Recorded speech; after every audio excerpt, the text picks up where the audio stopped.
Hello all of you. आप सभी का स्वागत है द सीजीपीएससी कोच में।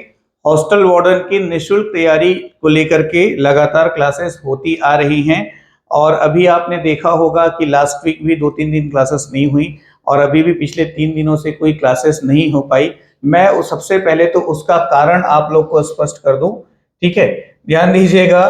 बात दरअसल ऐसी है कि अभी जो आप लोगों के लिए बुक प्रिपेयर किया जा रहा है, मैंने आप लोगों को कहा था कि हॉस्टल वार्डन की बुक बिल्कुल आप लोगों को हमारे द्वारा उपलब्ध कराई जाएगी। और यह जो किताब है, जो नया पाठ्यक्रम आया है व्यापम द्वारा 100 अंक का, ठीक है, उसके मुताबिक सेट किया जा रहा है। अभी आपने देखा होगा, इवन बहुत सारे स्टूडेंट्स ने मुझे इस चीज को पर्सनली कॉल मैसेज करके बताया है कि सर जैसे कंप्यूटर की बुक है तो उसमें से कितना पढ़ें, मैथ्स की बुक में से कितना पढ़ें। तो अभी क्या है, हर सब्जेक्ट की अलग अलग बुक है और सिलेबस में देखिएगा जैसे पूरा कंप्यूटर ही नहीं है या टोटल मैथमेटिक्स नहीं है, रीजनिंग तो बिल्कुल नहीं है।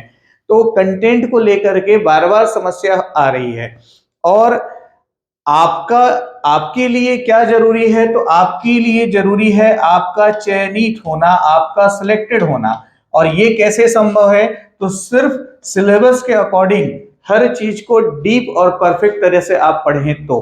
इसीलिए हम क्या कर रहे हैं, एक बिल्कुल नई बुक हॉस्टल वार्डन की लेकर आ रहे हैं जो कि सिर्फ और सिर्फ हॉस्टल वार्डन के लिए ही है, सिर्फ और सिर्फ हॉस्टल वार्डन के लिए ही उपयोगी होगा।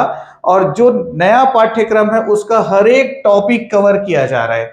तो बुक अंतिम दौर में है।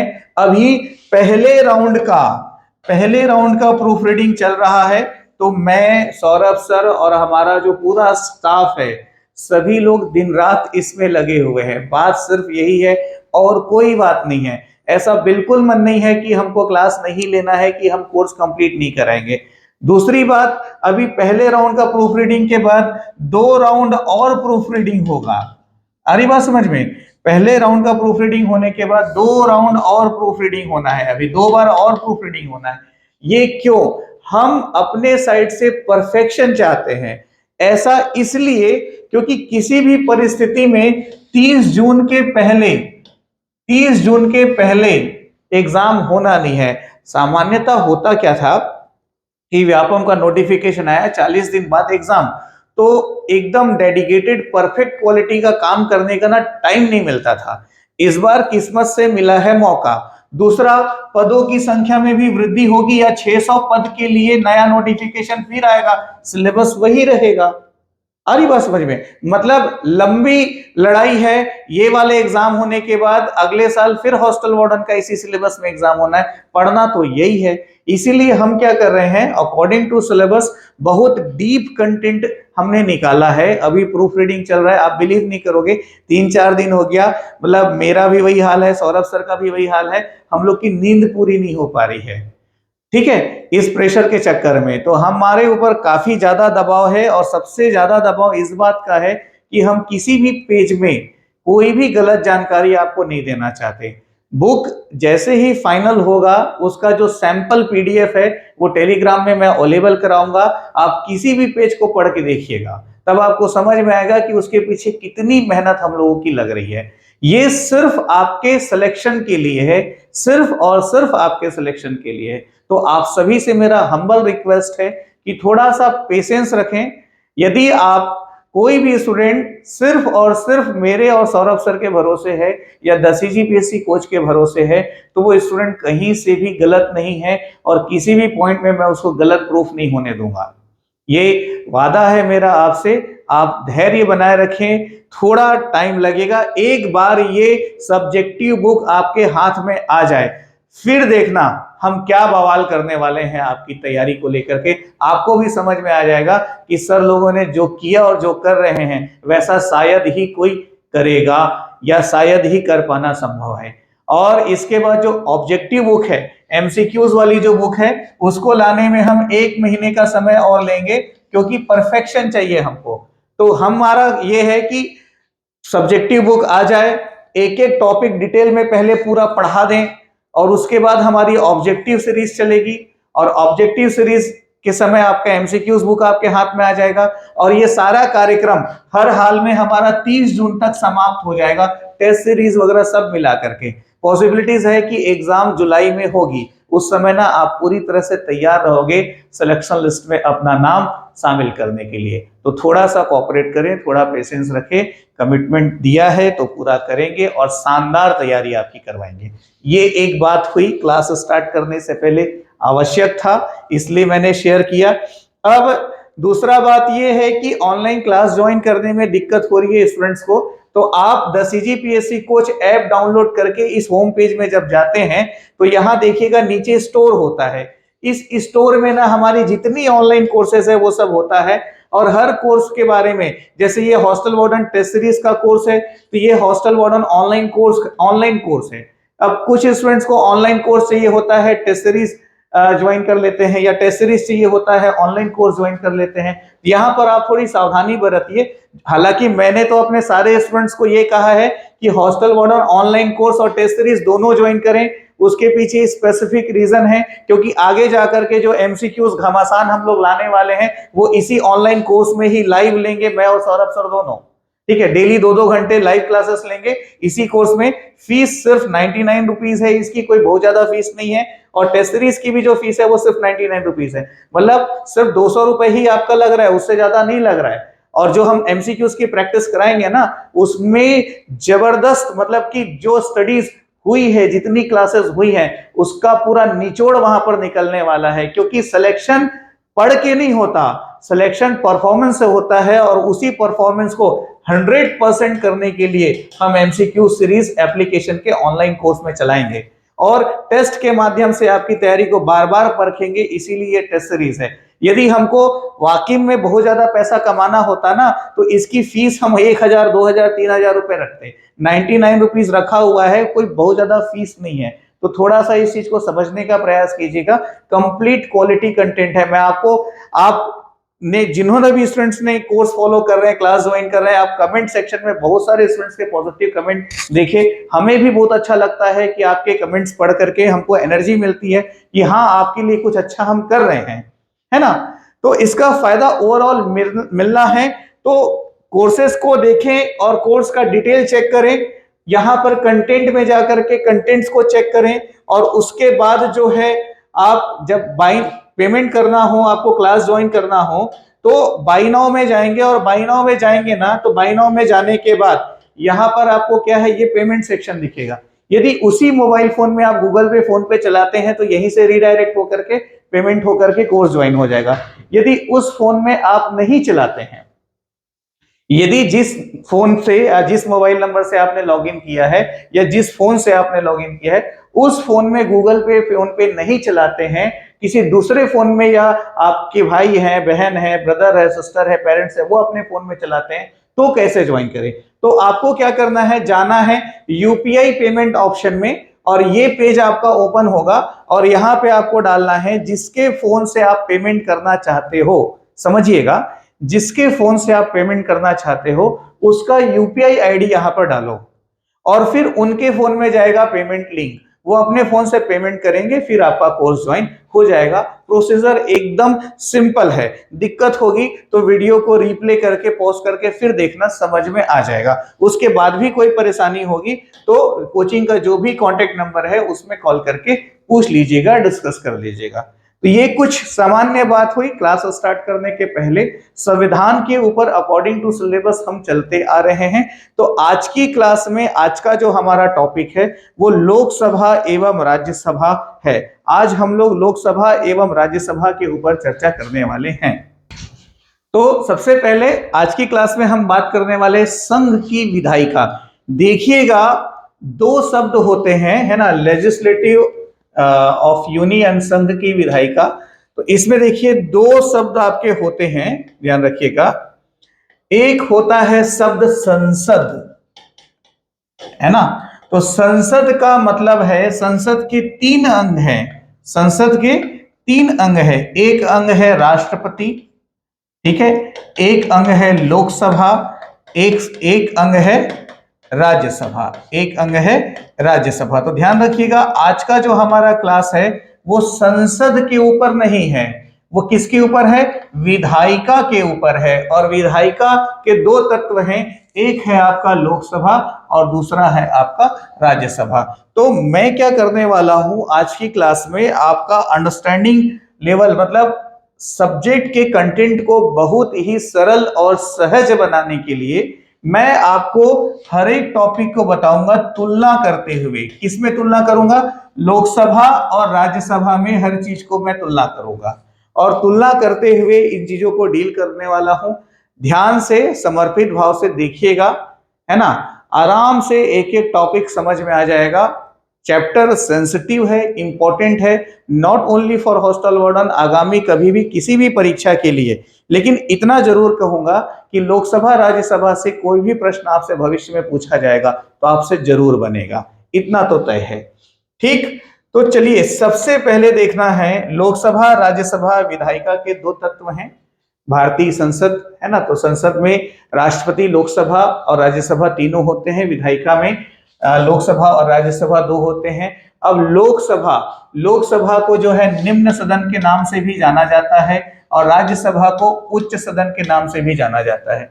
इवन राज्यसभा को बुद्धिजीवियों की सभा भी कहा जाता है। बुद्धिजीवियों की सभा भी कहा जाता है राज्यसभा को। तो कभी भी आपसे पूछा जाए बुद्धिजीवियों की सभा किस सदन को कहा जाता है, तो ध्यान रखिएगा राज्यसभा को बुद्धिजीवियों की सभा कहा जाता है। उसके पीछे स्पेसिफिक रीजन है, मैं आपको आगे अभी चल के बताने वाला हूं। ठीक, तो सबसे पहले ध्यान देना है आर्टिकल, अनुच्छेद। कौन से आर्टिकल में, कौन से अनुच्छेद में लोकसभा है, कौन से अनुच्छेद में राज्यसभा है। तो भारतीय संविधान के टोटल तो 395 अनुच्छेद हैं, उसमें अनुच्छेद क्रमांक 80 में राज्यसभा है। समझिएगा, अनुच्छेद क्रमांक 80 में राज्यसभा है और 80 के ठीक बाद अनुच्छेद क्रमांक 81 में लोकसभा है। मतलब अनुच्छेद क्रमांक 80 में राज्यसभा के बारे में पूरा कुछ बताया गया है जो यहां पर अभी मैंने मेंशन किया है, और अनुच्छेद क्रमांक 81 में लोकसभा के बारे में सारी चीजें बताई गई हैं। ठीक, तो सबसे पहले दिमाग में क्या ठोकना है कि लोकसभा अनुच्छेद क्रमांक 81 और राज्यसभा अनुच्छेद क्रमांक 80। ठीक, आगे बढ़ते हैं। अधिकतम सदस्यों की संख्या कितनी होगी? तो यहां पर देखिएगा, इसको थोड़ा करेक्ट करना है। अधिकतम सदस्यों की संख्या होगी 550। अधिकतम सदस्यों की संख्या होगी 550। पहले 552 था। क्यों? क्योंकि राष्ट्रपति को 2 सदस्य जो है एंग्लो इंडियन समुदाय से 2 सदस्य लोकसभा में मनोनीत करने का अधिकार था, जिसको 104वें संविधान संशोधन अधिनियम से अब हटा दिया गया है। तो अब लोकसभा में अधिकतम सदस्यों की संख्या हो सकती है कितनी? 550। लोकसभा में अधिकतम सदस्यों की संख्या हो सकती है कितनी? 550। देखो मैं क्या बोल रहा हूं, लोकसभा में अधिकतम सदस्यों की संख्या होती है नहीं बोल रहा हूं, मैं बोल रहा हूं हो सकती है। तो लोकसभा में अधिकतम सदस्यों की संख्या हो सकती है 550। वर्तमान परिसीमन के अनुसार किसी भी स्थिति में लोकसभा में 550 से अधिक सदस्य नहीं होते। ये 550 में से डिवाइडेड कितने हैं? तो 530 सदस्य जो हैं वो सभी राज्यों से है, जो भारत के राज्य हैं वहां से 530 सदस्य हैं, और जो 20 सदस्य हैं वो भारत के केंद्र शासित प्रदेश से हैं, यूनियन टेरिटरी से हैं, केंद्र शासित प्रदेश से हैं। तो इस तरह से लोकसभा में अधिकतम 550 सदस्य हो सकते हैं। लेकिन वर्तमान में लोकसभा में अधिकतम सदस्यों की संख्या कितनी है? 543। ध्यान दीजिएगा, अधिकतम सदस्यों की संख्या कितनी है? 543। अब ये 2 वाला जो है वो हट चुका है। ठीक है, तो अभी अधिकतम सदस्यों की संख्या कितनी है? 543, जिसमें राज्यों से 530 सदस्य हैं और केंद्र शासित प्रदेश से सदस्य हैं 13। ठीक है, तो हो सकती है 550, लेकिन है कितने? 543। ठीक, वर्तमान परिस्थिति की हम बात करें, क्यों यहां पर ध्यान दीजिएगा, जैसे केंद्र शासित प्रदेश अधिकतम यहां पर 20 सीट होनी है, लेकिन भारत में भी जितने केंद्र शासित प्रदेश हैं वहां का प्रतिनिधित्व सिर्फ 13 सीटों पर है वर्तमान में। ठीक, वैसे ही राज्यसभा की हम बात करें तो राज्यसभा में अधिकतम सीटों की संख्या है 250। राज्यसभा में अधिकतम सदस्यों सीटों की संख्या कितनी है? 250, जिसमें 233 जो है वो राज्यों से है, जैसे छत्तीसगढ़ एक राज्य है और छत्तीसगढ़ से 5 राज्यसभा सदस्य होते हैं। ठीक है, तो ये 233 जो है राज्यों से है और 5 जो है केंद्र शासित प्रदेश से हैं और 12 सदस्यों को राष्ट्रपति द्वारा खेल, शिक्षा या समाज या विज्ञान के क्षेत्र में उत्कृष्ट कार्य करने के आधार पर राष्ट्रपति द्वारा मनोनीत किया जाता है। आ रही बात समझ में? तो 12 सदस्यों को राज्यसभा में राष्ट्रपति द्वारा मनोनीत किया जाता है। ठीक, तो ये ध्यान रखिएगा। अब देखिए राज्यसभा में वर्तमान सदस्यों की संख्या कितनी है, तो ये 245, हो सकते हैं 250, लेकिन अभी पूरे 250 नहीं है। कितने? 245, और 245 में 229 राज्यों से हैं और 4 केंद्र शासित प्रदेश से हैं और 12 जो है राष्ट्रपति द्वारा मनोनीत किए जाते हैं। तो ध्यान रखिएगा, लोकसभा या राज्यसभा में सदस्यों की संख्या कितनी हो सकती है और वर्तमान में कितनी है, ये दोनों में आंशिक रूप से भिन्नता है, इसीलिए इन चीजों को मैंने स्पष्ट किया। अब देखिए कार्यकाल की हम बात करें तो कार्यकाल को समझिएगा। लोकसभा का कार्यकाल होता है 5 वर्ष। तो अब यदि आपसे पूछा जाए कि लोकसभा के सदस्यों का कार्यकाल क्या होता है, लोकसभा के सदस्यों का कार्यकाल क्या होता है, तो प्रश्न का उत्तर है लोकसभा के सदस्यों का कार्यकाल नहीं होता है। समझिएगा बात को मैं क्या कह रहा हूं। लोकसभा के सदस्यों का कार्यकाल नहीं होता है, लोकसभा का कार्यकाल होता है और लोकसभा का कार्यकाल होता है 5 वर्ष। प्रथम अधिवेशन से, जैसे अभी देखो आगामी लोकसभा चुनाव होने हैं, लोकसभा चुनाव होगा, चुनाव परिणाम आएगा, फिर जो भी संसद के रूप में चुने जाएंगे उनका लोकसभा में प्रथम अधिवेशन होगा, पहली बैठक होगी। तो पहली बैठक की तिथि से अगले 5 वर्ष के लिए ये लोकसभा कार्य करेगी। या अभी जो वर्तमान में लोकसभा रही वो प्रथम अधिवेशन की तिथि से 5 वर्ष के लिए लोकसभा का कार्यकाल होता है। तो कार्यकाल लोकसभा का होता है, लोकसभा के सदस्यों का कार्यकाल नहीं होता है। मैं बार बार इस चीज को रिपीट कर रहा हूं, संविधान में क्या होता है, शब्दों के अर्थ को गहन रूप से समझना पड़ता है, तब कहीं जा करके हम सही उत्तर को सेलेक्ट कर पाते हैं। अधिकतर स्टूडेंट्स का मानना होगा कि संविधान वाले पूरे भाग से 2 ही क्वेश्चन आने हैं, तो सर आप इतना डीप में डिटेल काहे पढ़ा रहे हो, या इतना हमको पढ़ने की क्या जरूरत है। कई सारे स्टूडेंट जीएस पार्ट को छोड़ने का ही प्रयास करेंगे। ये 2-2 करके ना टोटल 15 क्वेश्चन का वेटेज है, और यकीन मानिए सिलेक्शन के लिए 2 क्या 1 क्वेश्चन आपको अंदर या बाहर कर देता है। तो हमारा प्रयास ये है कि हम किसी भी सब्जेक्ट का कोई भी टॉपिक नहीं छोड़ेंगे, इवन हम करंट अफेयर के भी 5 क्वेश्चन को नहीं छोड़ेंगे, हम उसकी भी तैयारी करके जाएंगे, ताकि किसी भी पॉइंट ऑफ व्यू से सिलेक्शन में पीछे होने की पॉसिबिलिटीज हो ही ना। ठीक है, आप लोगों के माध्यम से 300 स्टूडेंट की सिलेक्शन लिस्ट में कम से कम 100 स्टूडेंट्स का सिलेक्शन इसी ऑनलाइन क्लासेस से लाने का हमने लक्ष्य रखा है, टारगेट रखा है, और इसमें आपका सहयोग बहुत आवश्यक है, आपका समर्पण बहुत आवश्यक है। ठीक है, तो ध्यान रखिएगा। कार्यकाल की हम बात करें तो लोकसभा का कार्यकाल 5 वर्ष का होता है, लोकसभा के सदस्यों का कार्यकाल नहीं होता। तो जैसे ही लोकसभा भंग होती है, जैसे ही लोकसभा 5 वर्ष का कार्यकाल पूरा करने के बाद लोकसभा जब भंग हो जाती है तो सदस्य अपने आप पद से हट जाते हैं, वो लोकसभा के सदस्य नहीं रह जाते। लेकिन राज्यसभा की बात करें, इसी चीज को आप समझिएगा, राज्यसभा में, तो राज्यसभा की बात करें तो राज्यसभा का कार्यकाल नहीं होता है। बात को समझिएगा, लोकसभा का कार्यकाल होता है 5 वर्ष, लेकिन राज्यसभा का कार्यकाल नहीं होता है।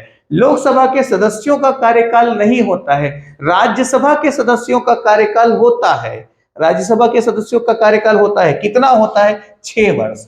राज्यसभा के सदस्यों का कार्यकाल होता है, कितना होता है? 6 वर्ष। अरे बात समझ में? राज्यसभा का कार्यकाल नहीं होता है, राज्यसभा के सदस्यों का कार्यकाल होता है। और राज्यसभा में ऐसी व्यवस्था है कि प्रति 2 वर्ष में 1/3 सदस्य पदमुक्त हो जाते हैं।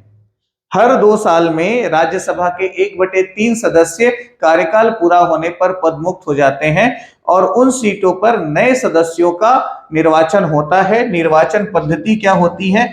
अप्रत्यक्ष होती है। अप्रत्यक्ष मतलब संबंधित राज्यों की विधानसभा के जो सदस्य हैं वो अपने राज्य की सीट से लोग राज्यसभा सदस्य चुनकर भेजते हैं।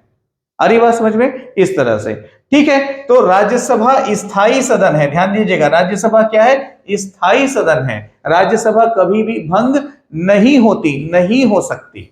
राज्यसभा को उच्च सदन इसीलिए कहा गया है, राज्यसभा स्थायी सदन है, राज्यसभा कभी भी भंग नहीं हो सकती, राज्यसभा का कार्यकाल नहीं होता, राज्यसभा के सदस्यों का कार्यकाल होता है जो कि 6 वर्ष होता है, और प्रति 2 वर्ष में 1/3 सदस्य राज्यसभा के पद मुक्त हो जाते हैं।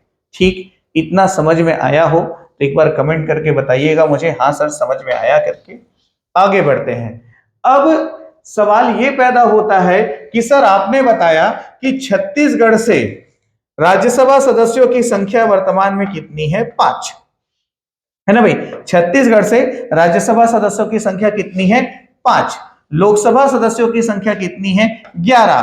तो सर सवाल ये पैदा होता है कि हमारे राज्य छत्तीसगढ़ से लोकसभा के 11 सदस्य ही क्यों हैं, या राज्यसभा में हमारे राज्य से 5 सदस्य ही क्यों हैं, इससे कम या ज्यादा क्यों नहीं है? तो इसका कारण है क्या? प्रतिनिधित्व का आधार।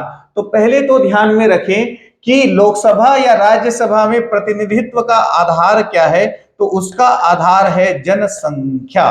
प्रतिनिधित्व का आधार क्या है? तो प्रतिनिधित्व का आधार है जनसंख्या। प्रतिनिधित्व का आधार है जनसंख्या। आ रही बात समझ में? प्रतिनिधित्व का आधार क्या है? जनसंख्या। ठीक है। अब इसमें यह समझिएगा जनसंख्या, तो जनसंख्या किस आधार वर्ष क्या है? तो आधार वर्ष है 1971 के अनुसार। आधार वर्ष क्या है? 1971 के अनुसार। ठीक है। तो 1971 में हमारे देश की जो आबादी थी, या 1971 में हमारे देश की जो जनसंख्या थी 1971 में, उस आधार पर लोकसभा राज्यसभा सीटों का निर्धारण किया गया है। ठीक है, वर्तमान जनसंख्या के आधार पर नहीं। अभी देखिएगा, आपको जानकारी होगी कि नए संसद भवन का निर्माण किया जा चुका है, और 2026 अभी जो वर्तमान व्यवस्था है ये किस वर्ष तक के लिए है? 2026 तक के लिए। आधार वर्ष कब तक है? आधार वर्ष क्या है? आधार वर्ष है 1971। जनसंख्या का आधार वर्ष पूछा जाए आपसे तो आधार वर्ष क्या है? 1971। और ये जो व्यवस्था है ये कब तक लागू रहेगी? तो ये 2026 तक लागू रहेगी। कब तक लागू रहेगी? 2026 तक लागू रहेगी। फिर नया परिसीमन आएगा, और नए परिसीमन से सभी राज्यों में लोकसभा और राज्यसभा सीटों की संख्या बढ़ेगी। क्यों बढ़ेगी? क्योंकि सभी जगह जनसंख्या बढ़ चुकी है। अब चूंकि प्रतिनिधित्व का आधार जनसंख्या है, तो बढ़ी हुई जनसंख्या के अनुसार अब सीटों में वृद्धि होना आवश्यक है। ठीक है, लेकिन हम वापस टॉपिक पर आते हैं। प्रतिनिधित्व का आधार क्या है? जनसंख्या है। ठीक है, आधार वर्ष क्या है? 1971 है। यह व्यवस्था कब तक ऐसी रहेगी? तो 2026 तक रहेगी। वर्तमान परिसीमन कब तक रहेगा? 2026 तक रहेगा। अब देखिएगा, प्रति 5 लाख व्यक्तियों पर लोकसभा के 1 सदस्य, प्रति 5 लाख व्यक्तियों पर लोकसभा के 1 सदस्य, प्रति 5 लाख व्यक्तियों पर लोकसभा के 1 सदस्य। तो 1971 में छत्तीसगढ़ की जनसंख्या लगभग 57 लाख 55 लाख के आसपास थी। 1971 में हमारे राज्य की जो आबादी है वो 57 लाख के आसपास थी लगभग। इसलिए 11 पंचे 55, क्या 11 गुणित 5 मतलब 11 पंचे 55। ठीक है, तो उस समय की जनसंख्या के हिसाब से छत्तीसगढ़ में कितनी सीटें हुई? 11 सीटें हुई। क्यों? क्योंकि प्रावधान यह है कि प्रति 5 लाख की आबादी पर लोकसभा का 1 सदस्य, प्रति 5 लाख की आबादी पर लोकसभा का 1 सदस्य। आ रही बात समझ में? ठीक है, आधार वर्ष 1971 के अनुसार 84 अमेंडमेंट ऑफ कॉन्स्टिट्यूशन, 84 संविधान संशोधन अधिनियम से ये एक्चुअली ये जो परिसीमन था ये 2001 में समाप्त हो रहा था। ये जो परिसीमन था 1971 आधार वर्ष वाला, वो 2001 में समाप्त हो रहा था। तो संसद ने संशोधन करके इस परिसीमन को 2026 तक के लिए यथावत रख दिया। कौन से संविधान से? संशोधन से, 84 अमेंडमेंट ऑफ कॉन्स्टिट्यूशन से, 84 संविधान संशोधन अधिनियम से। ठीक है, तो ये 2001 को 2026 तक के लिए यथावत रख दिया। वही 2026 के बाद नया परिसीमन आएगा। यही बात अभी मैंने आपको बताई। तो लोकसभा का एक सदस्य कितनी लाख की जनसंख्या पर? प्रति 5 लाख की जनसंख्या पर लोकसभा का एक सदस्य होगा। अब राज्यसभा की हम बात करें तो राज्यसभा में क्या बोला है? प्रथम 50 लाख व्यक्तियों तक, प्रथम 50 लाख व्यक्तियों तक हर 10 लाख व्यक्तियों के लिए एक। तो देखना, प्रथम 50 लाख, तो प्रथम 50 लाख में क्या हुआ? 10 लाख, 10 लाख, 10 लाख, 10 लाख, 10 लाख, ये टोटल 50 लाख हुआ। तो एक एक एक एक एक प्रति 10 लाख पर एक सदस्य। तो 1971 में हमारे राज्य की आबादी लगभग 55-56 लाख थी, मैंने आपको बताया। ठीक है, तो उसी के मुताबिक 50 लाख के की कैटेगरी में थे, तो हमारे राज्य में राज्यसभा सीटों की संख्या कितनी हो गई? 5 प्रति 10 लाख पर एक। लेकिन ठीक है, उसके बाद हर 20 लाख व्यक्तियों पर एक सदस्य। तो हमारे राज्य की आबादी जो थी वो लगभग 57 लाख थी उस समय। अरे बस समझ में, तो 5 सदस्य हो गए। लेकिन उसी की जगह 80 लाख होती मान लो, तो अगले 20 लाख पर या 75 लाख होती, तो 50 से 20 तो एक सदस्य और हो जाते। ठीक है, तो 6 हो जाता।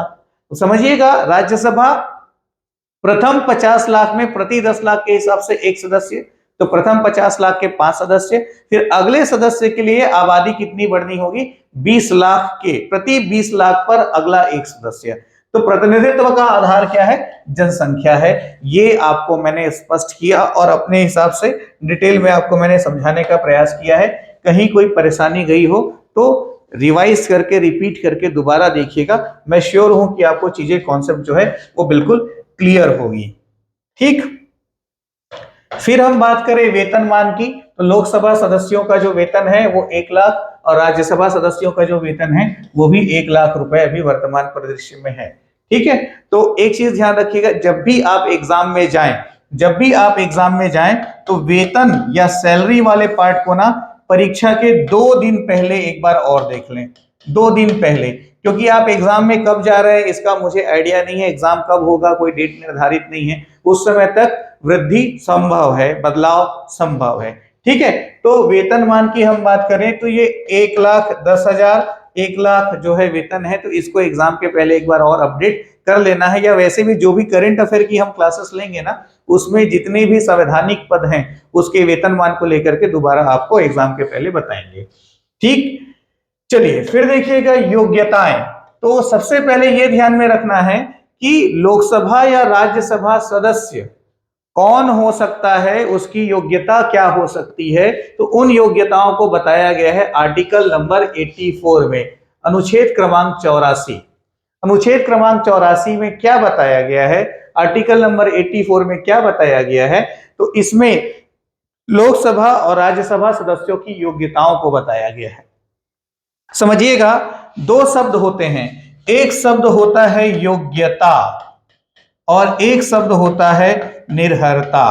ठीक है, तो योग्यता के आधार पर आपको लिया जाता है या चुना जाता है, योग्यता के आधार पर आपको लिया जाता है या चुना जाता है, और निर्भरता के आधार पर आपको हटाया जाता है या आपसे उस पद को वापस लिया जाता है। दोनों में ये डिफरेंस है। तो योग्यता के बेस पे चुना जाता है, निर्भरता के बेस पे हटाया जाता है, ध्यान रखिएगा। ठीक है, तो अनुच्छेद क्रमांक 84 में लोकसभा राज्यसभा सदस्य बनने की योग्यता को बताया गया है। अनुच्छेद क्रमांक 84 में लोकसभा राज्यसभा सदस्य बनने की योग्यता को बताया गया है। अब ये योग्यता क्या है? तो समझिएगा, भारत का नागरिक हो, तो ये भारत का नागरिक हो, लोकसभा और राज्यसभा सदस्य दोनों के ऊपर समान रूप से लागू होता है। दोनों के लिए क्या है? भारत का नागरिक हो, पहली योग्यता। दूसरी योग्यता, लोकसभा सदस्य बनने के लिए 25 वर्ष की आयु पूरी कर चुका हो। लोकसभा सदस्य बनने के लिए 25 वर्ष की आयु पूरी कर चुका हो, लेकिन राज्यसभा सदस्य बनने के लिए 30 वर्ष की आयु पूरी कर चुका हो, 30 वर्ष। तो यहां पर थोड़ा डिफरेंस है, लोकसभा सदस्य आयु 25 वर्ष न्यूनतम और राज्यसभा सदस्य न्यूनतम 30 वर्ष, अधिकतम आयु दोनों के लिए निर्धारित नहीं है।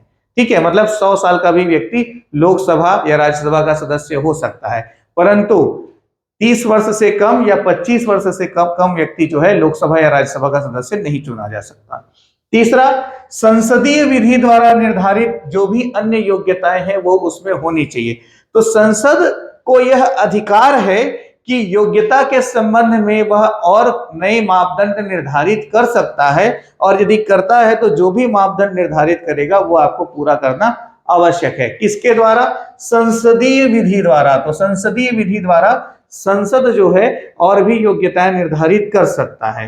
ठीक है, तो राज्यसभा पे भी ये लोकसभा की तरह ही बात लागू होती है। तो मुख्य रूप से योग्यताएं क्या है? तो योग्यता, भारत का नागरिक हो, 25 वर्ष की आयु पूरी कर चुका हो, और राज्यसभा सदस्य के लिए 30 वर्ष की आयु पूरी कर चुका हो। ठीक है, बहुत कठिन नहीं है इसको समझना। अनुच्छेद क्रमांक 84।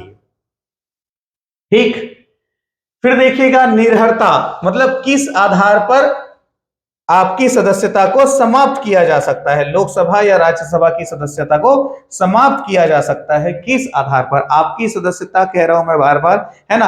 हो सकता है आप में से कोई भविष्य में लोकसभा सदस्य बन जाए या राज्यसभा सदस्य बन जाए, वही संभावना हमेशा रहती है। ठीक है, तो देखिएगा निर्हरता, अब ये कौन से अनुच्छेद क्रमांक में बताया गया है? तो अनुच्छेद क्रमांक 102 में बताया गया है। अत्यंत महत्वपूर्ण है, पूर्व परीक्षाओं में बहुत बार पूछा जा चुका है कि ठीक है, संसद सदस्यों की निर्हरता कौन से अनुच्छेद में है? तो संसद सदस्यों की निर्हरता या अयोग्यता जो है वह अनुच्छेद क्रमांक 102 में है। ठीक है, तो किस आधार पर उनकी सदस्यता समाप्त की जा सकती है? देखिएगा, किसी की लाभ के पद पर ना हो। ठीक है, तो लाभ के पद पर यदि कोई संसद सदस्य है तो उसकी सदस्यता को समाप्त किया जा सकता है। ठीक, किसी भी लाभ के पद पर न हो, यह आवश्यक है। अब सवाल यह पैदा होता है कि सर लाभ का पद क्या है? लाभ का पद क्या है? तो लाभ के पद को उच्चतम न्यायालय ने व्याख्या की है। सुप्रीम कोर्ट, माननीय सुप्रीम कोर्ट ने लाभ का पद का मतलब बताया है कि यदि किसी भी व्यक्ति को संसद सदस्य से ज्यादा, संसद सदस्य, ठीक है, किसी भी व्यक्ति को संसद सदस्य, चाहे वो लोकसभा के सदस्य हो, राज्यसभा के सदस्य हो, किसी भी व्यक्ति को संसद सदस्य से ज्यादा वेतन भत्ते और सुविधाएं प्राप्त होती हैं, किसी भी व्यक्ति को संसद सदस्य से ज्यादा वेतन भत्ते सुविधाएं प्राप्त होती हैं, तो वह व्यक्ति लाभ के पद पर माना जाएगा, और इस प्रावधान से संवैधानिक पदों को और मंत्रियों के पदों को छूट प्राप्त है।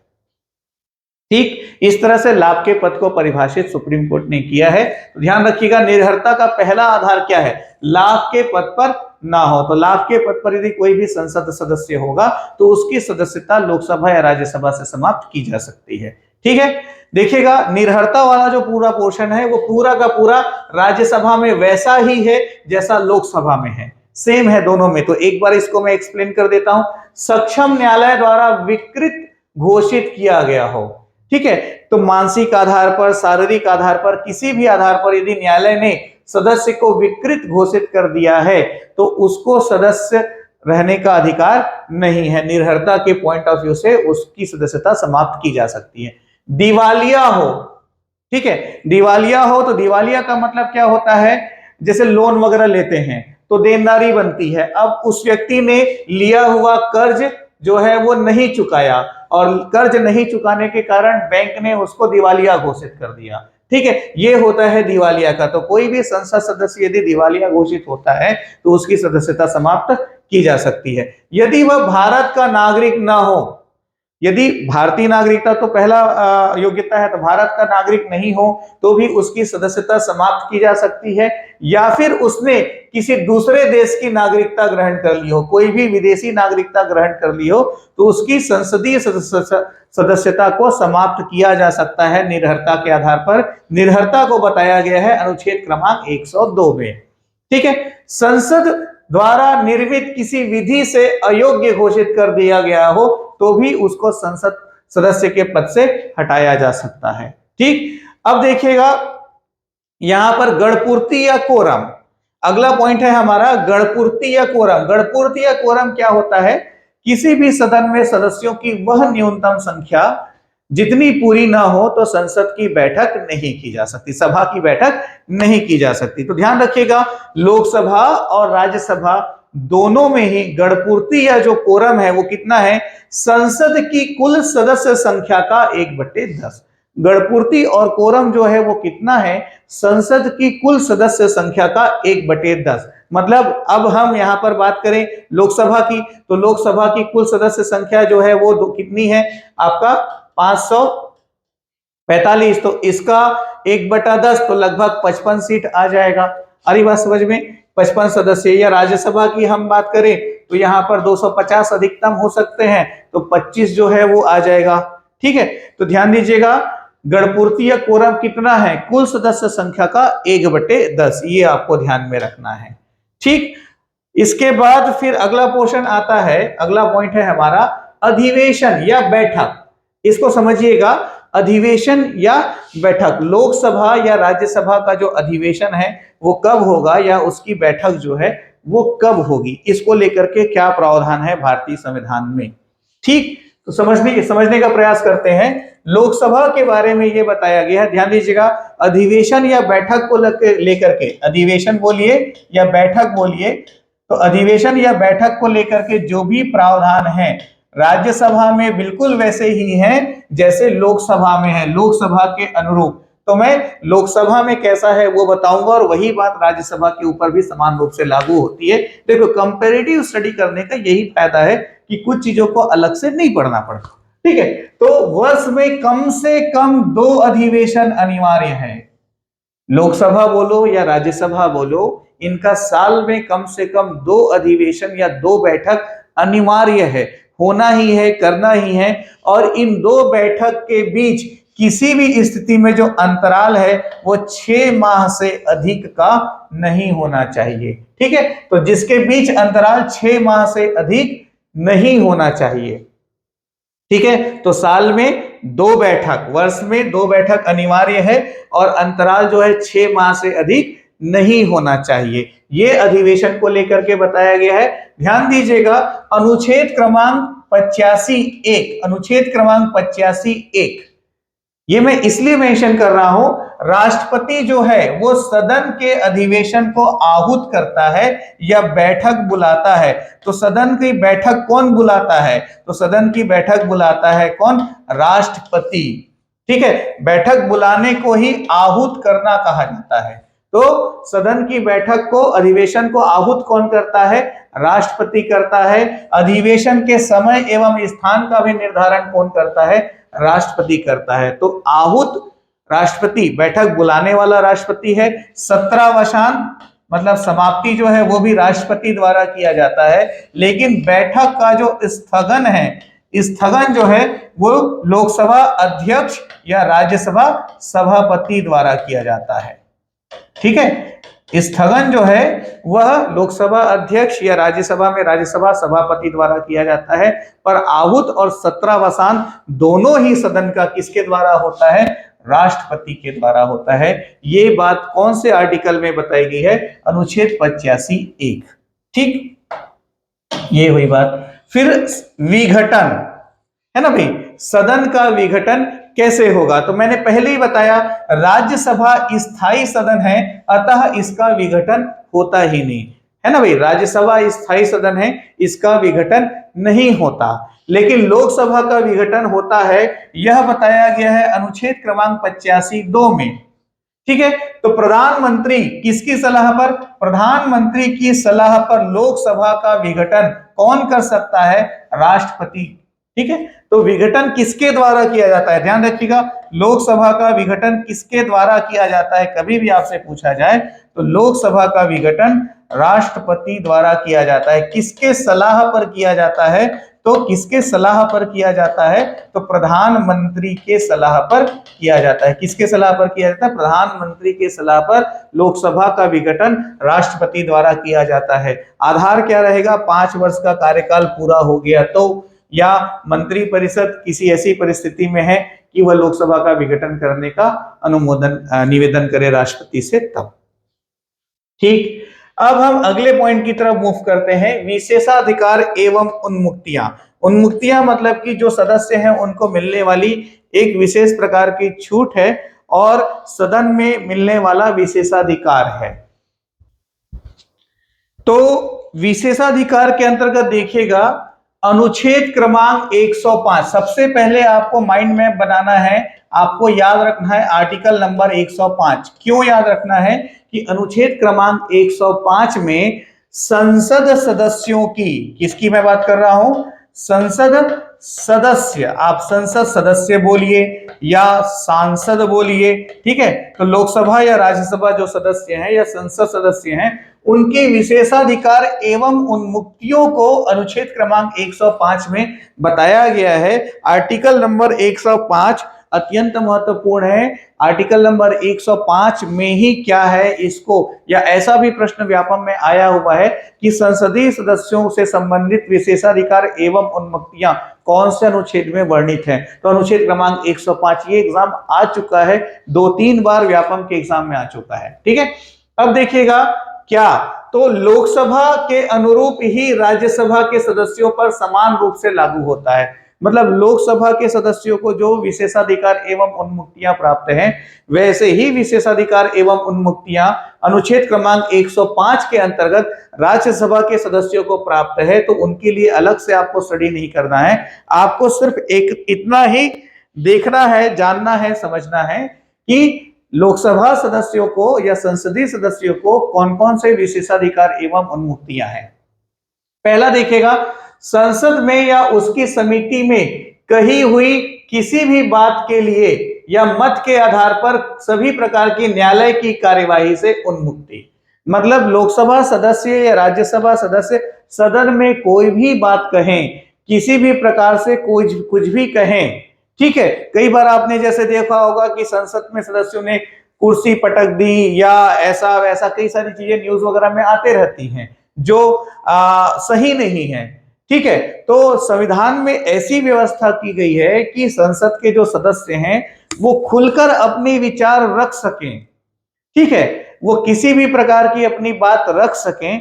इसलिए संविधान में उनको ऐसी आजादी दी गई है कि सदन के अंदर अपने किसी भी प्रकार के दिए गए मत के लिए या अपने किसी भी प्रकार के कहे गए वाक्य के लिए किसी भी प्रकार की न्यायालयीन कार्यवाही उनके विरुद्ध नहीं की जा सकती। मतलब उनके ऊपर ना एफआईआर रजिस्टर्ड होगा, ना किसी भी प्रकार की न्यायालयीन कार्यवाही होगी। ये संसदीय सदस्यों को मिलने वाला विशेषाधिकार क्रमांक 1 है। फिर दूसरा, न्यायालय को संसद की कार्यवाही को जांच करने से प्रतिबंध है। मतलब संसद कैसे काम कर रही है इस बात की जांच न्यायालय नहीं कर सकता, ठीक है। ध्यान दीजिएगा, कार्यपालिका, न्यायपालिका और व्यवस्थापिका पृथकीकरण के सिद्धांत के अंतर्गत तीनों अलग अलग स्वतंत्र रूप से कार्य करते हैं और तीनों को एक दूसरे के कार्य में हस्तक्षेप करने का अधिकार नहीं है। यही पृथकीकरण का सिद्धांत है, ठीक है। तो इसी के अंतर्गत न्यायालय को संसद की किसी भी कार्यवाही को जांच करने से प्रतिबंध है। यह संसद के सदस्यों को मिलने वाला विशेषाधिकार एवं उन्मुक्तियां हैं, ठीक है। सत्र के दौरान या उसके 40 दिन पहले या 40 दिन बाद तक दीवानी मामलों में सदस्यों की गिरफ्तारी से उन्मुक्ति।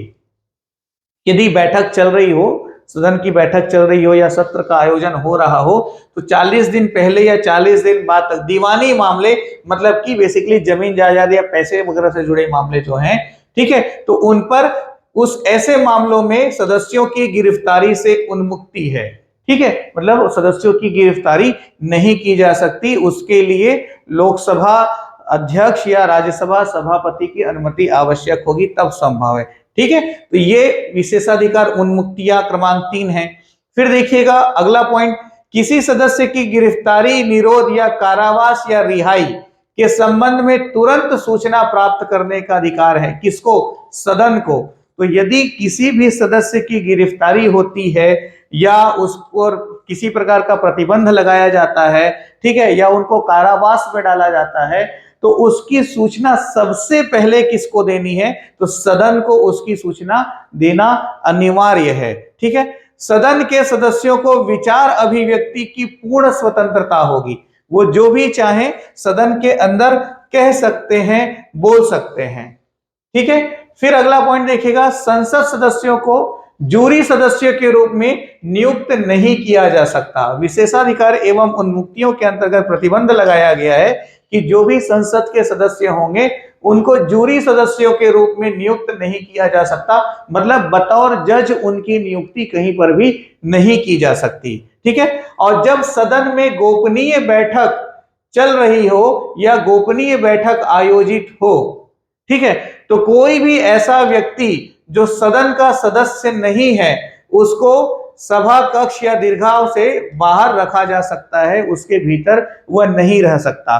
तो सामान्यतः लोकसभा राज्यसभा की जो बैठक होती है उसमें कोई भी बाहरी व्यक्ति जो सदस्य नहीं है वो दर्शक दीर्घा में बैठ करके बैठक को देख सकता है, सुन सकता है ना भाई। उसको मतवत करने का अधिकार, बोलने का अधिकार नहीं होगा। बीच में इससे रिलेटेड एक न्यूज जो है न्यूज़पेपर में आपने पढ़ा भी होगा, है ना भाई।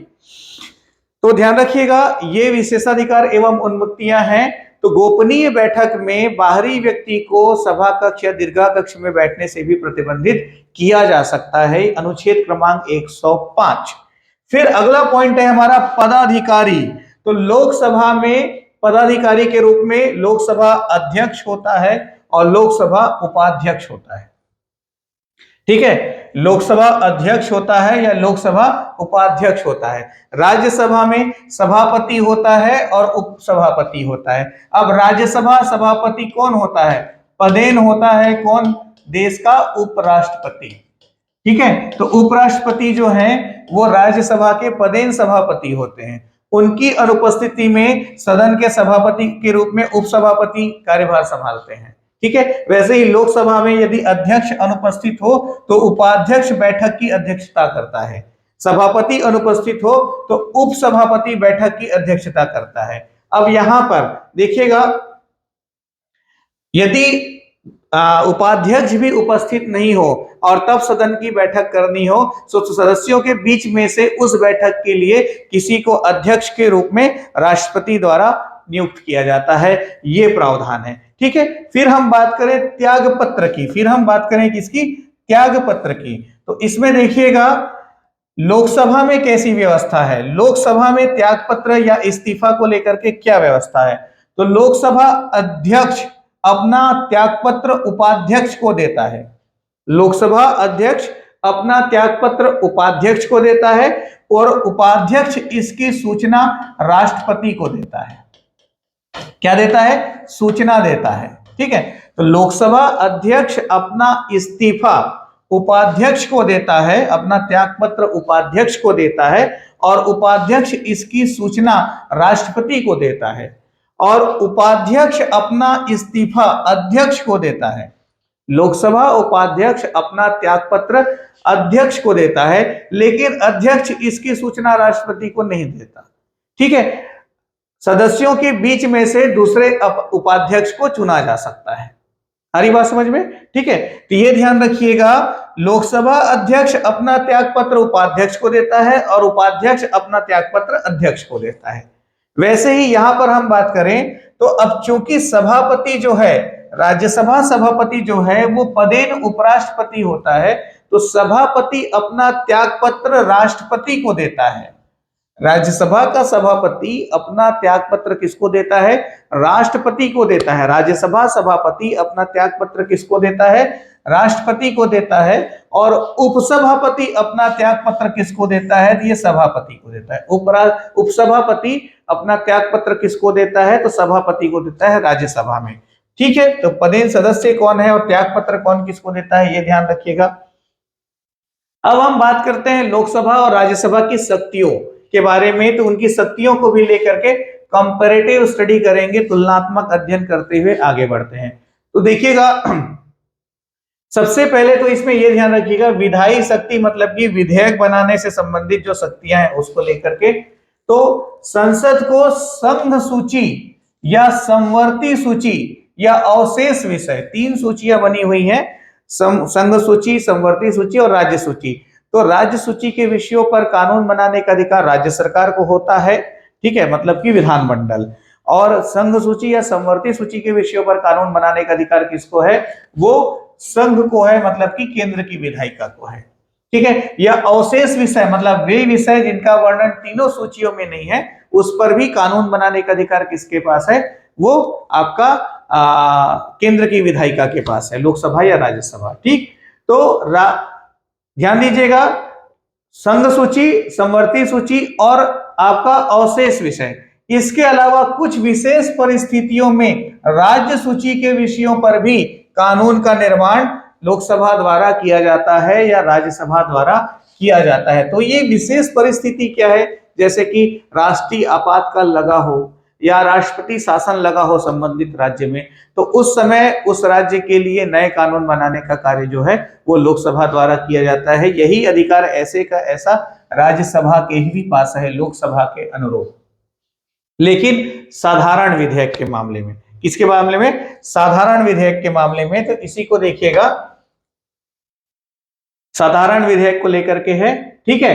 तो किसी भी विषय पर कानून बनाया जा सकता है। तो अब एक ही सदन तो कानून बनाएगा नहीं, लोकसभा में प्रस्ताव आता है तो वहां से पारित होकर राष्ट्रपति के पास जाएगा, राज्यसभा जाएगा, वहां से पारित होगा, तब राष्ट्रपति के हस्ताक्षर होंगे, तब कहीं जाकर के जो विधेयक है वो अधिनियम बन पाएगा। या राज्यसभा में आया तो वहां से पारित होकर के लोकसभा जाएगा, फिर राष्ट्रपति के हस्ताक्षर होंगे, तब कहीं जाकर के वो अधिनियम बन पाएगा, ठीक है।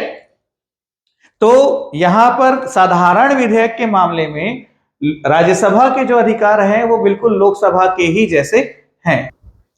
अब यदि ऐसी परिस्थिति हो गई कि लोकसभा में कोई विधेयक पारित हुआ और राज्यसभा उस विधेयक से सहमत नहीं है, उसमें राज्यसभा से पारित नहीं होता है या उससे सहमति नहीं है ना भाई, या फिर राज्यसभा जो है कोई भी साधारण विधेयक जो है, कोई साधारण विधेयक जो है मतभेद है और 6 माह तक राज्यसभा में रखा रहा, राज्यसभा से पारित नहीं हुआ, तो फिर यहां पर अनुच्छेद क्रमांक 108 काम करता है।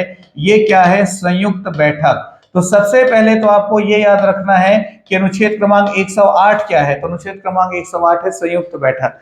तो फिर राष्ट्रपति द्वारा संयुक्त बैठक बुलाई जाएगी जिसमें लोकसभा और राज्यसभा के सदस्य एक साथ बैठेंगे और उसके बाद उस विधेयक में वोटिंग होगी, ठीक है। तो संयुक्त बैठक में सामान्यतः अब होता क्या है, लोकसभा सदस्यों की संख्या 545, राज्यसभा सदस्यों की संख्या 245, ठीक है। तो ये टोटल कितने हो गए? ये टोटल आपके हो जाते हैं 790, है ना। अब संयुक्त बैठक में ये प्रावधान है कि जो भी विधेयक प्रस्तुत होगा तो वो पारित होगा कैसे? तो पारित होगा साधारण बहुमत से। कैसे पारित होगा? साधारण बहुमत से पारित होगा। साधारण बहुमत मतलब उपस्थित और मतदान करने वाले आधे से अधिक। साधारण बहुमत मतलब उपस्थित और मतदान करने वाले आधे से अधिक। तो आधे से अधिक, अब यदि आधा इसका हम निकालें तो आधा इसका कितना आ जाता है? लगभग 395 के आसपास, है ना। और 395 सदस्य तो सिर्फ लोकसभा में ही है। तो लोकसभा के ही पूरे सदस्य यदि संयुक्त बैठक में शामिल हो गए और सभी ने यहां पर साधारण बहुमत से विधेयक को पारित कर दिया तो संयुक्त बैठक में पारित हो ही जाएगा। तो सामान्यतः संयुक्त बैठक में लोकसभा का वर्चस्व होता है। संयुक्त बैठक की अध्यक्षता भी लोकसभा अध्यक्ष ही करता है। संयुक्त बैठक की अध्यक्षता लोकसभा अध्यक्ष ही करता है। राज्यसभा का सभापति मतलब कि उपराष्ट्रपति संयुक्त बैठक में भाग नहीं लेता। ध्यान रखिएगा, राज्यसभा का सभापति मतलब कि जो उपराष्ट्रपति है वो संयुक्त बैठक में भाग नहीं लेता। संयुक्त बैठक में जो निर्णय होते हैं वो साधारण बहुमत से लिए जाते हैं। संयुक्त बैठक की अध्यक्षता कौन करता है? लोकसभा अध्यक्ष करता है। लोकसभा अध्यक्ष की अनुपस्थिति में संयुक्त बैठक की अध्यक्षता लोकसभा उपाध्यक्ष करता है। और यदि लोकसभा अध्यक्ष और उपाध्यक्ष दोनों उपस्थित ना हो तो राज्यसभा उपसभापति जो है वो संयुक्त बैठक की अध्यक्षता करता है। तो ये भी मैंने सीक्वेंस बता दिया, हालांकि यहां तक नौबत नहीं आती। लोकसभा अध्यक्ष ही संयुक्त बैठक की अध्यक्षता करता है और ऐसा भी नहीं है कि संयुक्त बैठक जब मन पड़े तब बुला लिया जाए, ठीक है। अभी तक संयुक्त बैठक का आयोजन भी जो है वो बहुत ही लिमिटेड हुआ है, ध्यान रखिएगा, ठीक है। अब हम कार्यपालिका शक्ति की बात करें तो पहले तो हमने विधायी शक्ति देखा साधारण विधेयक के मामले में। तो साधारण विधेयक के मामले में लोकसभा राज्यसभा के पास समान अधिकार है। यदि 6 महीने में राज्यसभा से पारित नहीं हुआ तो लोकसभा जो है राष्ट्रपति को कह करके संयुक्त बैठक बुला सकती है, संयुक्त बैठक का आयोजन हो सकता है। संयुक्त बैठक में क्या होगा मैंने आपको चीजें स्पष्ट कर दी, बता दी। फिर देखिएगा कार्यपालिका शक्ति के ऊपर हम बात करें तो ध्यान रखिएगा, कार्यपालिका के में कंपेयर करें तो लोकसभा की शक्ति व्यापक है। कार्यपालिका में हम बात करें तो लोकसभा की शक्ति व्यापक है, ठीक है, लोकसभा की शक्ति जो है व्यापक है। तो होता क्या है, कार्यपालिका पर नियंत्रण कौन रखती है, तो कार्यपालिका पर नियंत्रण लोकसभा रखती है। कभी आपसे पूछा जाए कि कार्यपालिका पर नियंत्रण कौन रखती है, तो कार्यपालिका, लोकसभा कार्यपालिका पर नियंत्रण रखती है, ठीक है। और कैसे रखती है, तो जो मंत्री परिषद होता है वो सामूहिक रूप से लोकसभा के प्रति उत्तरदायी होता है, राज्यसभा के प्रति उत्तरदायी नहीं होता है, इसीलिए लोकसभा की शक्ति व्यापक है, ठीक है। जो मंत्री परिषद, कार्यपालिका में कौन कौन आते हैं, तो कार्यपालिका में एक आगे आपके राष्ट्रपति, ठीक है, प्रधानमंत्री, कार्यपालिका के 5 तत्व हैं, राष्ट्रपति, प्रधानमंत्री, उसके बाद मंत्री परिषद, ठीक है, यहां पर उपराष्ट्रपति भी लिख लीजिए, उपराष्ट्रपति, मंत्री परिषद और महान्यायवादी, ठीक है, महान्यायवादी। ये 5 जो संवैधानिक पद हैं वो कार्यपालिका के अंतर्गत आते हैं, ये 5 जो संवैधानिक पद हैं वो कार्यपालिका के अंतर्गत आते हैं। तो मंत्री परिषद में कौन होता है, तो मंत्री परिषद में लोकसभा सदस्य ही होता है, ठीक है। अब जरूरी नहीं है कि लोकसभा सदस्य ही मंत्री होगा या मंत्री परिषद में होगा, राज्यसभा के सदस्य को भी मंत्री के रूप में नियुक्ति दी जा सकती है। मंत्री के रूप में नियुक्ति कौन देता है, राष्ट्रपति देता है, लेकिन किसके सलाह पर देता है, तो प्रधानमंत्री के सलाह पर देता है। प्रधानमंत्री जिसको बोलेगा उसको राष्ट्रपति जो है मंत्री के पद पर नियुक्त करेगा, ठीक है, ये ध्यान रखिएगा। तो मंत्री परिषद सामूहिक रूप से लोकसभा के प्रति उत्तरदायी होता है, इसीलिए लोकसभा की शक्ति कार्यपालिका शक्ति के मामले में व्यापक हो जाती है। और मंत्री परिषद व्यक्तिगत रूप से राष्ट्रपति के प्रति उत्तरदायी होता है, मंत्री परिषद व्यक्तिगत रूप से राष्ट्रपति के प्रति उत्तरदायी होता है। फिर ध्यान दीजिएगा, मंत्री परिषद के विरुद्ध अविश्वास प्रस्ताव जो है, अविश्वास प्रस्ताव जो है लोकसभा में ही लाया जा सकता है, राज्यसभा में अविश्वास प्रस्ताव मंत्री परिषद के विरुद्ध नहीं लाया जा सकता। तो मंत्री परिषद के विरुद्ध अविश्वास प्रस्ताव लोकसभा में ही लाया जा सकता है, इसलिए भी यहां पर लोकसभा की शक्ति व्यापक है। लोकसभा समय समय पर मंत्रियों से उनके विभागों के कार्यों एवं उपलब्धियों के बारे में प्रश्न कर सकती है, राज्यसभा ऐसा नहीं कर सकती है। लोकसभा सदस्य काम रोको प्रस्ताव या अन्य प्रस्तावों के माध्यम से मंत्रियों के कार्यों की आलोचना कर सकती है, पर राज्यसभा ऐसा नहीं कर सकती, ध्यान, ठीक है। तो यहां पर देखिएगा, अब राज्यसभा की बात करें तो राज्यसभा मंत्रियों से उनके विभागों के संबंध में प्रश्न कर सकती है या काम रोको प्रस्ताव या अन्य प्रस्तावों के माध्यम से उनके कार्यों की आलोचना कर सकती है। तो यहां पर कार्यपालिका के संबंध में राज्यसभा की जो शक्ति है वह बहुत ही सीमित है, अत्यधिक शक्ति नहीं प्राप्त है। तो कार्यपालिका शक्ति के रूप में लोकसभा की शक्ति व्यापक है और मंत्री परिषद जो है सामूहिक रूप से लोकसभा के प्रति उत्तरदायी होता है। इस तथ्य को तैयार करके आपको एग्जाम में जाना है, ठीक है। और यहां पर जो लास्ट के जो 2 पॉइंट हैं वो दोनों में एक जैसे हैं, इसका ध्यान रखिएगा। फिर देखिएगा वित्तीय शक्ति के हम बात करें तो वित्तीय शक्ति के मामले में तो ऐसा है कि ओवरऑल पावर किसके पास है, तो ओवरऑल पावर आपका लोकसभा के पास है, राज्यसभा के पास पावर है ही नहीं, लगभग नहीं के बराबर है, ठीक है। वित्तीय शक्ति में जैसे एक होता है धन विधेयक, एक होता है वित्त विधेयक, ठीक है। तो होता क्या है, अब समझिएगा, वित्त या धन की हम बात करें तो विधेयक पहले जो है ना वित्त विधेयक होता है, मतलब कि कोई भी बिल यदि वह मुद्रा पर मतलब कि पैसे पर भारित है, संचित निधि पर भारित है या पैसे से संबंधित कोई भी विधेयक है तो वो कौन सा विधेयक है, वित्त विधेयक है। वित्त विधेयक सदन में हमेशा राष्ट्रपति की पूर्वानुमति से ही प्रस्तुत होते हैं। तो वित्त विधेयक को लोकसभा में ही प्रस्तुत किया जाता है और वित्त विधेयक जो है राष्ट्रपति की पूर्वानुमति से ही प्रस्तुत होता है। तो वित्त विधेयक को लोकसभा में लाने के पहले राष्ट्रपति की अनुमति आवश्यक है और जैसे ही वित्त विधेयक लोकसभा में आता है तो तो जो लोकसभा अध्यक्ष होता है, जो लोकसभा अध्यक्ष होता है, वह इस बात का निर्धारण करता है कि वह सामान्य वित्त विधेयक है या धन विधेयक है। तो यदि आपसे कोई पूछे कि धन विधेयक का निर्धारण कौन करता है, तो धन विधेयक का निर्धारण लोकसभा अध्यक्ष करता है। उसके बाद फिर वो प्रक्रिया आगे बढ़ेगी।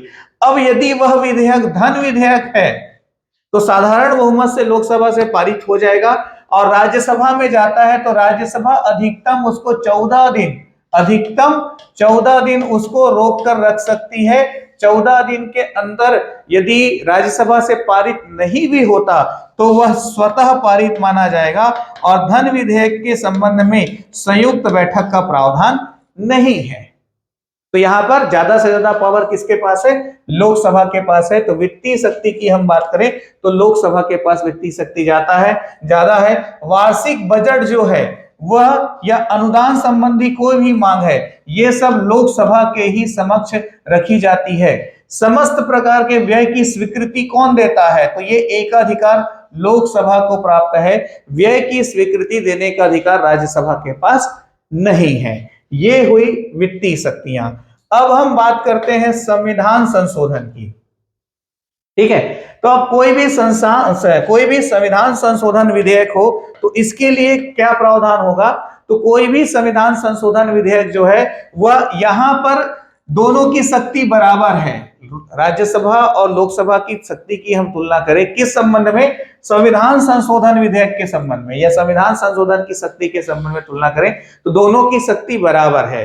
पहली चीज तो ध्यान रखिएगा, जो संविधान संशोधन विधेयक होगा वो दोनों ही सदन में, जो संविधान संशोधन विधेयक होगा वो दोनों सदन में रखा जा सकता है। दोनों में से किसी भी सदन में रखा जा सकता है। एक जगह से पारित होकर दूसरे सदन में जाएगा और वहां से पारित होगा, तब राष्ट्रपति के हस्ताक्षर होंगे, फिर संविधान में संशोधन हो जाएगा।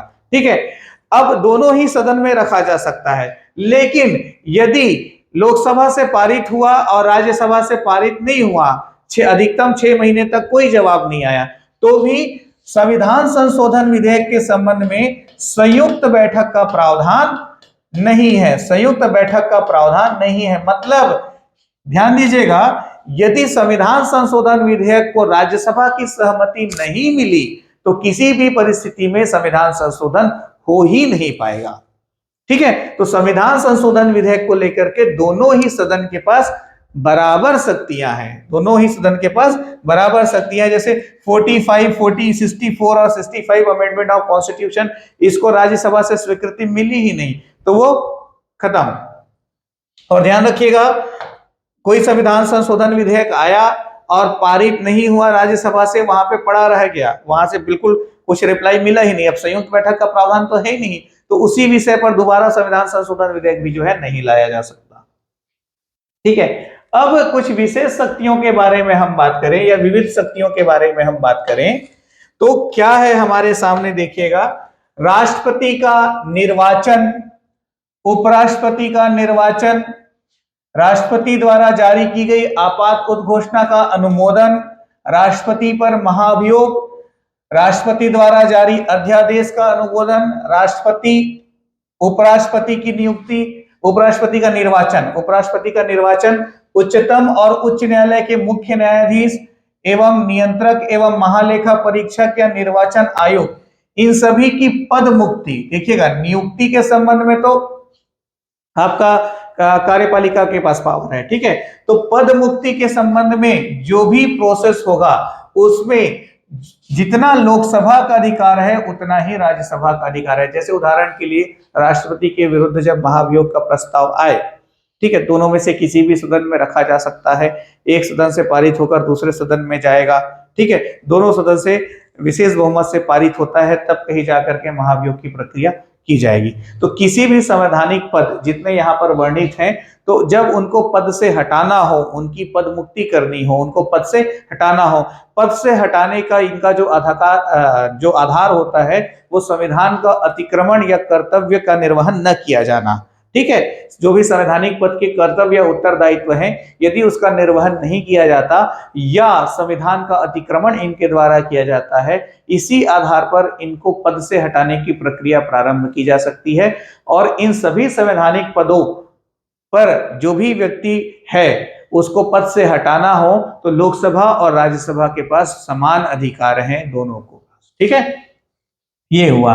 फिर देखिएगा विशेष अधिकार की हम बात करें या विशिष्ट शक्ति की हम बात करें। ठीक है, तो लोकसभा के पास कौन सी विशिष्ट शक्ति है और राज्यसभा के पास कौन सी विशिष्ट शक्ति है। अनुच्छेद क्रमांक 118(4) के अंतर्गत संयुक्त बैठक की अध्यक्षता लोकसभा अध्यक्ष करता है, मैं पहले ही बता चुका हूं। और अनुच्छेद क्रमांक 110(3) का पॉइंट हम देखें तो धन विधेयक का निर्धारण लोकसभा अध्यक्ष करता है, ये भी मैं पहले बता चुका हूं। कार्यपालिका के विरुद्ध अविश्वास प्रस्ताव सिर्फ लोकसभा में ही लाया जा सकता है, ये भी मैं आपको बता चुका हूं। फिर देखिएगा राज्यसभा की विशेष शक्ति की हम बात करें तो अनुच्छेद क्रमांक 67 इसमें यह बताया गया है कि उपराष्ट्रपति की पदमुक्ति हेतु प्रस्ताव राज्यसभा द्वारा ही पारित किया जाए पहले। तो उपराष्ट्रपति, सिर्फ एक ऐसा संवैधानिक पद है उपराष्ट्रपति का कि उपराष्ट्रपति की पदमुक्ति के लिए जो भी प्रस्ताव होगा वो राज्यसभा में ही लाया जाएगा, लोकसभा में नहीं लाया जा सकता।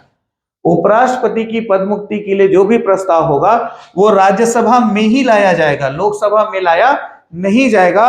और जब राज्यसभा से पारित हो जाएगा फिर वो लोकसभा में जाएगा। बाकी सभी संवैधानिक पदों की पदमुक्ति का प्रस्ताव लोकसभा में भी लाया जा सकता है, राज्यसभा में भी लाया जा सकता है, उपराष्ट्रपति को छोड़ करके। उपराष्ट्रपति के पदमुक्ति का प्रस्ताव जो है राज्यसभा में ही लाया जाएगा और यहां से पारित होगा तभी लोकसभा में जाएगा।